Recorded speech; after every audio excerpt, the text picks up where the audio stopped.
TB की बीमारी आज के समय में बहुत ज़्यादा फैला हुआ है।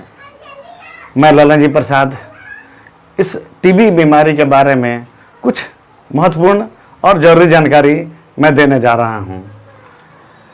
दोस्तों, इस बीमारी को बिल्कुल हल्के में न लें। पहली बात, यह बीमारी आज के समय में लाइलाज बीमारी नहीं है। बड़े सरकारी हॉस्पिटलों में इसका बहुत अच्छा इलाज है और सरकार के तरफ से मुफ्त दवा भी दी जाती है। बड़े बड़े जो मेडिकल दुकान वाले हैं वह टीबी की दवा बिल्कुल मुफ्त में देते हैं। लेकिन इस बीमारी से बचना बेहद आवश्यक है।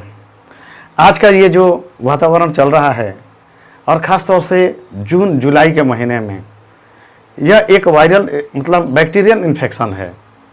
टीबी की बीमारी छोटे बच्चों में, ख़ास तौर से अगर 7-8 साल से देखें तो लेकर के और लगभग 12-13 साल की उम्र के बच्चों में यह बीमारी बहुत ज़्यादा फैल रही है।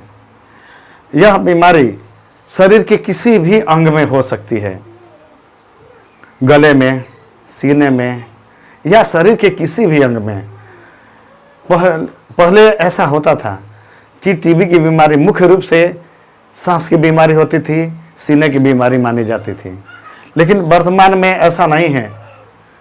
टीबी की बीमारी शरीर के किसी भी अंग में हो सकता है। यह ध्यान देने की चीज़ है। अगर खास तौर से छोटे बच्चों में, जो 9 साल, 10 साल, 12 साल की उम्र के बच्चे हैं और जो कमज़ोर बच्चे हैं शारीरिक रूप से, जिनका इम्यूनिटी पावर बहुत अच्छा नहीं है, वह बहुत जल्द इस रोग के शिकार हो सकते हैं। यह एक बैक्टीरियल इन्फेक्शन है। अगर बच्चा अगर शारीरिक रूप से मजबूत है तो उसमें यह बीमारी फैलने का चांस कम है। लेकिन जो बच्चा शारीरिक रूप से कमज़ोर है उसमें यह बीमारी फैलने के चांस बहुत ज़्यादा हैं। बच्चे के गले में, खासतौर से इस पोर्शन में अगर कोई गांठ बन रही हो, कहीं शरीर के और किसी भी अंग में गांठ बन रही हो, तो उसको हल्के में ना लें। आप उसको बिल्कुल सीरियसली लीजिए। और गांठ बन रहा हो तो इसको नॉर्मल मम्स ना समझें, गलसुआ ना समझें। उसको जल्द से जल्द किसी अच्छे डॉक्टर से इसको दिखाएं और इसकी जांच कराएं। आवश्यकता हो तो FNAC टेस्ट जरूर कराएं। इस टेस्ट में, इस जांच में यह क्लियर हो जाएगा कि वास्तव में यह टीबी है या कोई और बीमारी है या यह कोई और इन्फेक्शन है। और हमेशा ध्यान रखें कि यह बीमारी भले ही लाइलाज नहीं है आज के समय में, लेकिन बहुत गंभीर बीमारी है। इसको किसी भी प्रकार से हल्के में ना लें और लापरवाही बिल्कुल ना करें। जब यह इस तरह का कुछ गांठ वगैरह गले में कहीं भी शरीर में नज़र आए तो इसको सीरियसली लें। अब मैं कुछ ये बताने जा रहा हूँ कि टीबी की बीमारी के लक्षण क्या है। इसका लक्षण यह है कि शुरुआत में बुखार आएगा, खांसी होगी जो लंबे समय तक होगी।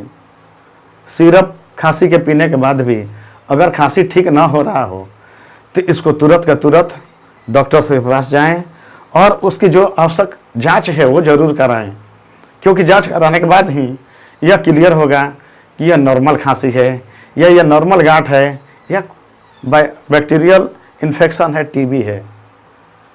खांसी अगर लंबा समय तक रहे तो उसको भी कृपया हल्के में न लें आप, क्योंकि ये सब टीबी रोग के प्रारंभिक लक्षण है। अब जब FNAC टेस्ट या अन्य ब्लड टेस्ट में, बाकी और जांच में जब यह स्पष्ट हो जाए कि बच्चे को या घर के किसी सदस्य को टीबी की बीमारी है, तो घबराएं बिल्कुल नहीं। अच्छे डॉक्टर से मिलें या अच्छे सरकारी संस्था में जाएं। डॉक्टर के अनुसार ज़रूर इलाज कराएं। अगर डॉक्टर कुछ जांच लिखते हैं वो जांच जरूर कराएं, उनको समय से रिपोर्ट दिखाएं और डॉक्टरों के द्वारा लिखी गई दवा को समय से उस बीमार व्यक्ति को दें। टीबी का अगर बीमारी का पता चल ही गया, जब दवा शुरू कर दिया डॉक्टरों ने, तो इस दवा को बिल्कुल कंटिन्यू और समय से खाना है। ध्यान दीजिए कि इस टीबी बीमारी की दवा कम से कम 6 महीना चलती है और आवश्यकता हुई तो डॉक्टर इसे 3 महीना और बढ़ाते हैं। 6 महीना या 9 महीना दवा खिलाना है। दवा एक टाइम भी मिस नहीं करना है, नागा नहीं होना चाहिए। इस बात को विशेष ध्यान रखें। जब दवा चल रही होती है तो जो रोगी है उसके शरीर का वजन बहुत तेज़ी से गिरने लगता है।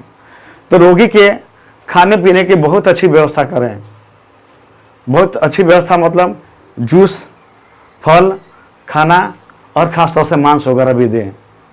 यह दवा जल्दी सूट करती है।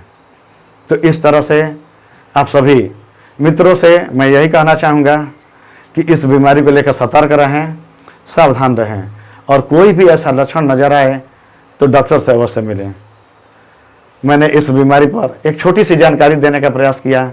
अगर वीडियो अच्छा लगा हो तो सब्सक्राइब करें, इसको लाइक करें, शेयर करें और इसी तरह से कुछ और नए नए विषयों पर मैं वीडियो लेके आपके सामने आऊँगा। तब तक के लिए नमस्कार, जय हिंद।